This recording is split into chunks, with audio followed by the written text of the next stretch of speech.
What's going on, world? And welcome to Clearing the Wreckage Podcast. It's the voice and your host, Kareem A. Rashid. And once again, I don't know what you got going on. You could be getting on the toilet, or you could be getting off the toilet. Hell, for all I know, you could be wiping your tushy. But I know that I'm ready, and so I hope that you're ready to clear the wreckage. Yes, indeed. Okay, what's up, my peoples? My fellow Wreckage Clearers? Yes. Welcome back to Clearing the Wreckage. We got a great episode in store for you today, and I promise you this episode is for you. Because I know that you're just like me, because if you're not like me, then you ain't got no reason to be listening to the Clear the Wreckage podcast. Oh, I'm just kidding. You don't have to be like me to listen to this. However, you know what I mean. That just like me, we got some wreckage that we need to clear, right? That's all I'm saying. Let's recap last week's discussion. Last week, we talked about becoming brilliant. We talked about how we become brilliant through the reflection on our past life experiences. We also talked about what brilliance is. How brilliance is realizing that life is a series of experiments happening for us rather than to us. Yes, for the betterment of us rather than the detriment of us. And everything that is happening is not just happening for a reason, but it is happening for us to become brilliant and grow. Yes. So let's dig into what we need to talk about today. If you have ever found yourself staring at your phone, obsessing over why she or he or whomever did not text you back, or why they didn't or did put an exclamation point at the end of that text, or feeling an overwhelming urge to just, ask for that reassurance. Do you love me? Do you still love me? Then you are in the right place. And so with that, I am glad that you are here today, because today we are going to dive into anxious attachment theory. And we will talk about how to figure out if this is something that you have, if this is your attachment style, basically. Or more importantly, we will talk about what it actually takes to heal it, and what I am doing and what I have done in the past and what I do every day whenever this creeps up like a ghost to clear this wreckage and to heal this. Right? So today, our title of the episode is going to be called Unlocking Anxious Attachment, from Childhood Trauma to Healing. Yes. So what is attachment theory? Let's get on the same page with that. This is something that was developed by psychologists, and this theory basically suggests that the way that we bond with our primary caregivers in childhood stages shapes how we will bond and navigate with our intimate relationships in adulthood. Yes. So, now anxious attachment is actually one of the insecure styles. People with anxious attachment style generally have a deeply rooted fear of abandonment and unworthiness.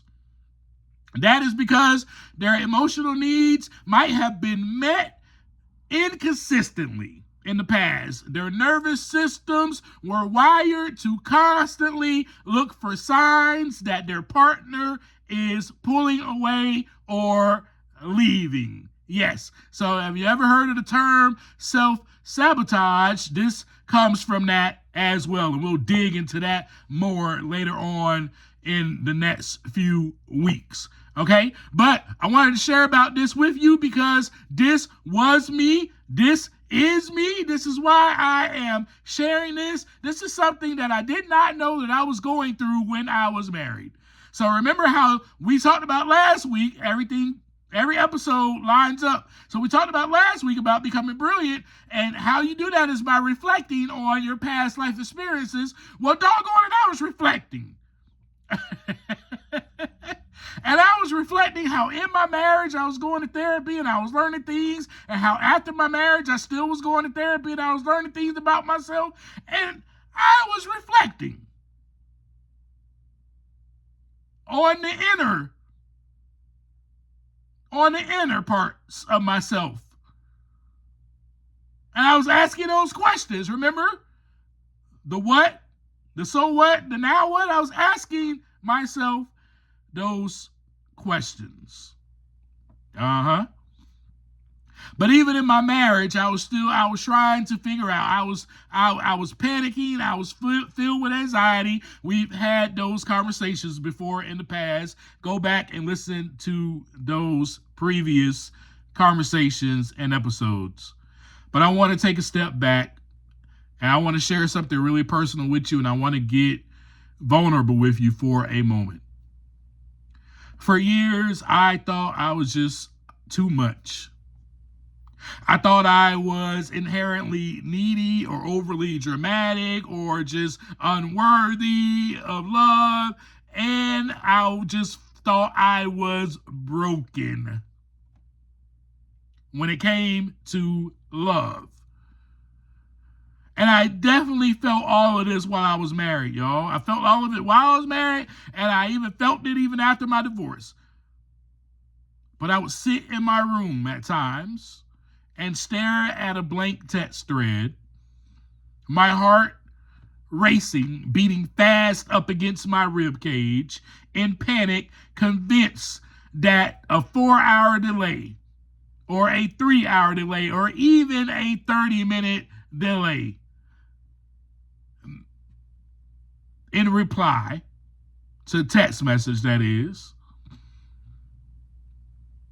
meant that my entire relationship was burning to the ground. Have you ever felt like that? Let's just take a pause right here, because this isn't just about me, even though it is. Do you see yourself in that?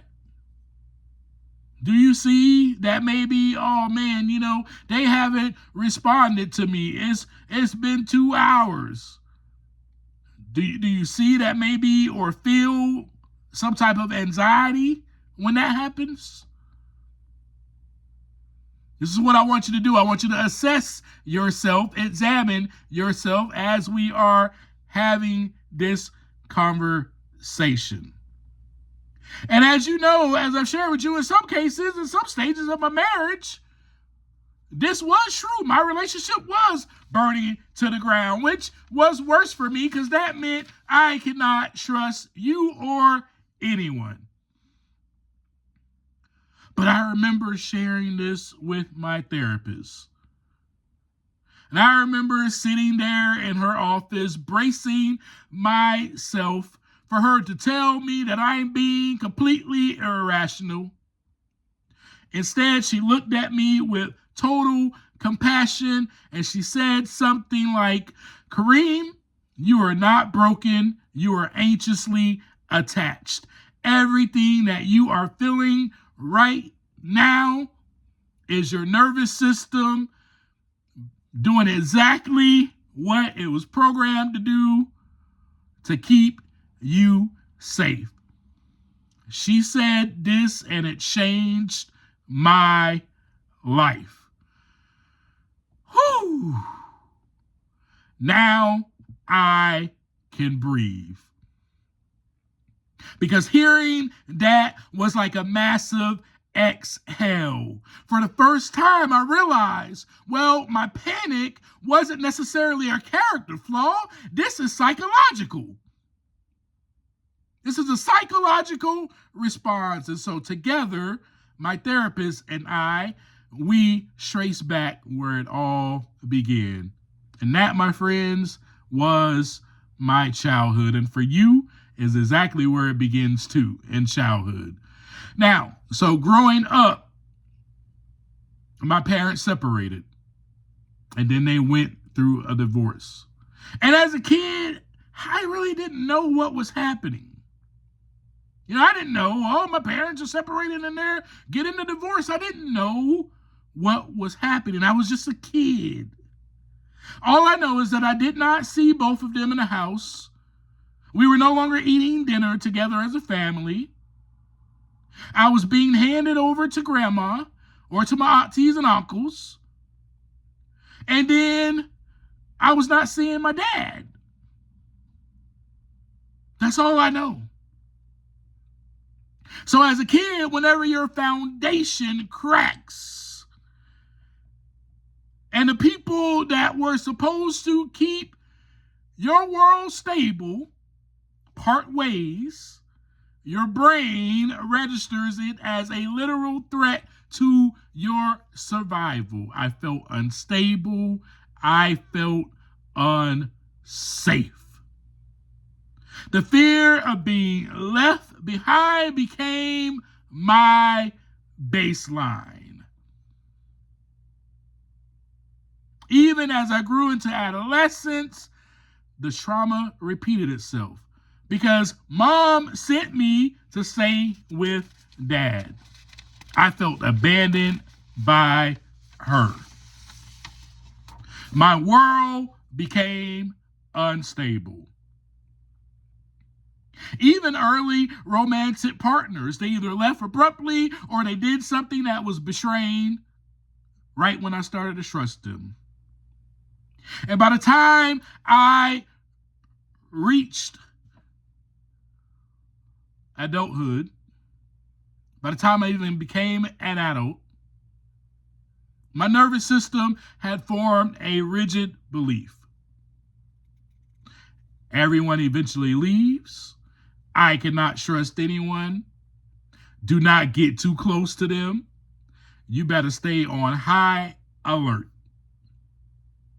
The trauma carried itself directly into my marriage and all the rest of my relationships after my marriage like a ghost. It haunted me.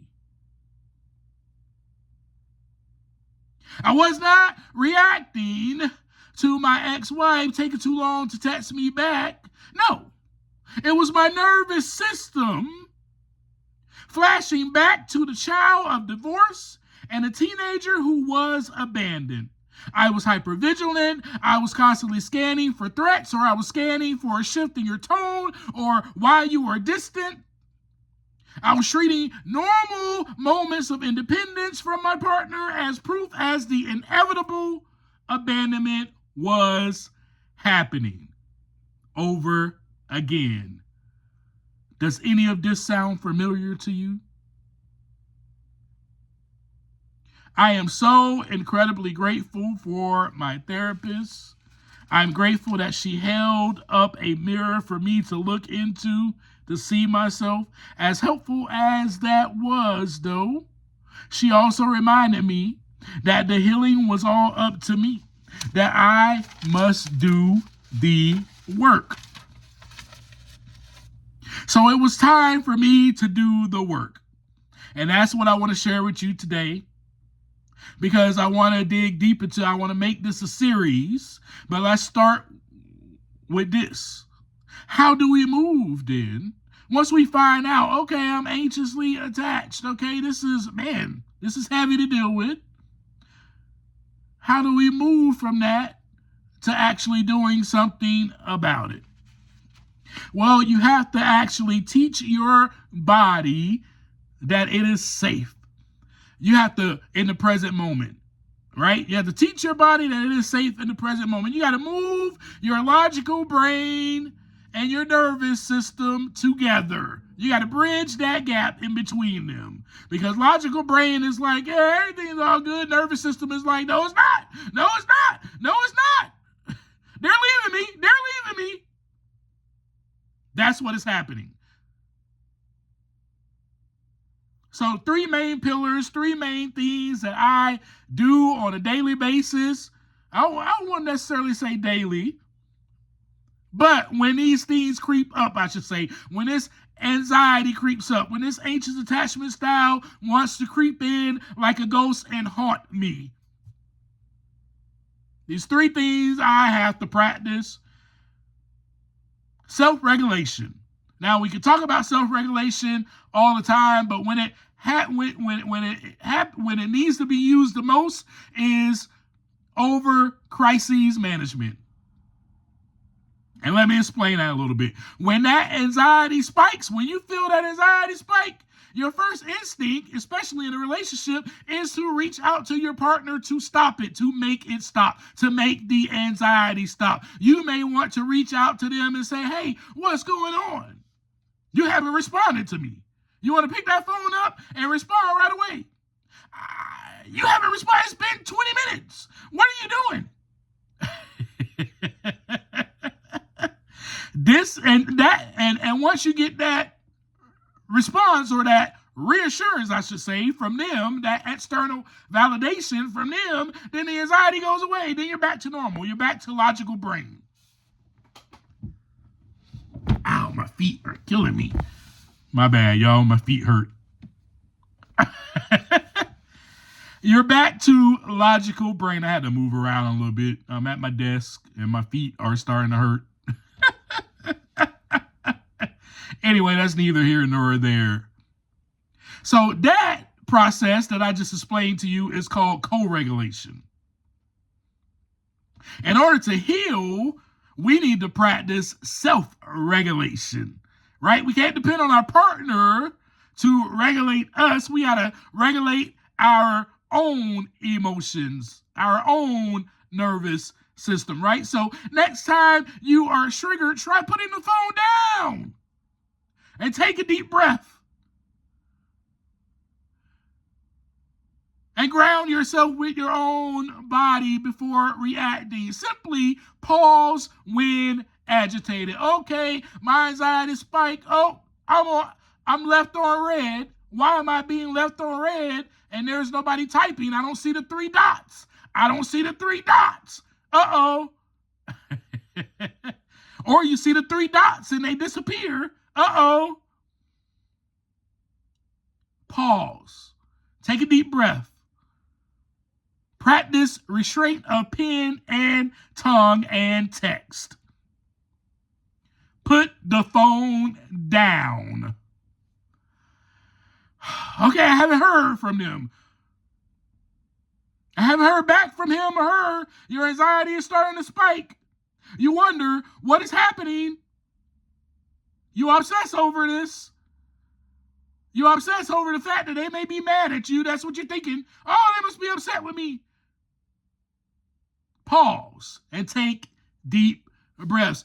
This is part of what I told you before that my therapist was telling me that I needed to do. I needed to name and tame it, but I also needed to learn to pause. I needed to learn to sit in my anxiety and let it go away because I am safe. The second thing to do is to talk to yourself as if you are a loving parent talking to a kid, because that is really who we are trying to convince, or that's who we're trying to comfort, that inner child. So this other step is called inner child parenting, because it's the child that is not okay. It's the child that is remembering, right? Remember how when we're triggered, your nervous system is flashing back to childhood because you were left as a child. It's flashing back to that. And it is thinking that this is the same thing that is happening over again. So when that panic hits, talk to yourself like a loving parent, as if you were a kid. Tell yourself it is okay. I am right here. I am always here. Tell yourself It is okay. I'm going to be gone just for a little while. I'm only gone for a little while. I'll be back. And when I come back, I'm going to hold you. I'm going to comfort you. We're going to have our normal nightly routine. We're going to watch a movie together, eat some popcorn. We're going to eat some ice cream. I'm going to tell you a bedtime story. I'm going to hold you while you're in bed. I'm going to remind you that you are safe and that I am always here. Tell yourself those things. And then number 3 is voicing the needs and not testing. Right? Because it's easy as an anxious attached person like me who has that anxious attachment style, it's easy for me to drop a hint. Drop a hint instead of just telling my partner exactly what it is that I need. It's easier for me to walk on eggshells, so to speak, and expect my partner to read my mind instead of just practicing radical honesty by telling my partner, here is what I need, and doing that in a calm moment and in a calm voice. I can give you an example. Something like, hey, I'm feeling a little disconnected today. Would it be possible for us to maybe go out on a dinner date tonight? Express your need in a calm voice and a calm moment. And you can put in whatever you want to in there. I would just give you an example. You can say something like, I'm feeling a little disconnected today. Can we have a date night? Can we play a game together? Can we have sex? I mean, just throw something in there, whatever. I mean, but you have to express your need with honesty. Not dropping hints, not doing a test, to see if they pick up on the hint. Your partner cannot read your mind and or vice versa. So that means that your partner can't read your mind and you cannot read your partner's mind. So you have to say and state what it is that you need. And remember, this is not about shutting down your emotions, because it's very easily, as an anxious attached person, I know it is for me, and this creeps up at times, for me to just shut down. For me to just shut down, not deal with it. Nope, I'm shutting down. I don't want to talk to you. And then when you come around and you apologize and you're trying to hold me, I push you away. It's very easy. Very easy. I have to work on this when that pops up. So this is more about building that internal foundation of safety. So that way, when people you love go away to take care of their own life, that way, when people you love are busy at work and they can't respond to you, you're not going crazy internally. Instead, you're just saying, it's all good. I will be okay. I am loved. They will get back to me when they are able to get back to me. I am more than enough. I am good. I am a big boy. I can handle this. Yes.